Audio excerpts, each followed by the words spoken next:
দমন ট্রাইব্যুনালে একটি শিশু মামলা ছিল। শিশু মামলা নাম্বার 143/2021।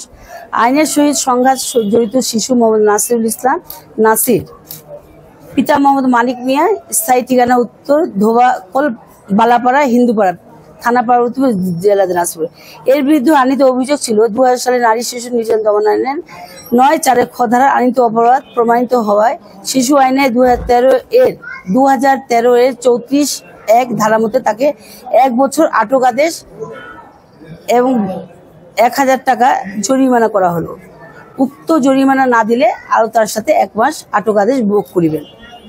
তবে আইনের সহিত সংঘাত জড়িত শিশু ইতিপূর্বে ভোগকৃত আটক আদেশ প্রদত্ত আটক আদেশ হইতে বাদ যাইবে। তার প্রতি আটক আদেশ পরোয়ানা ইস্যু করা হয়েছে। এবং বাচ্চাটা যেহেতু শিশু নাসির গৃহ শিক্ষক ছিলেন, এটা আদালত থেকে যে বিচারটা হয়েছে সুষ্ঠু বিচার পেয়েছে।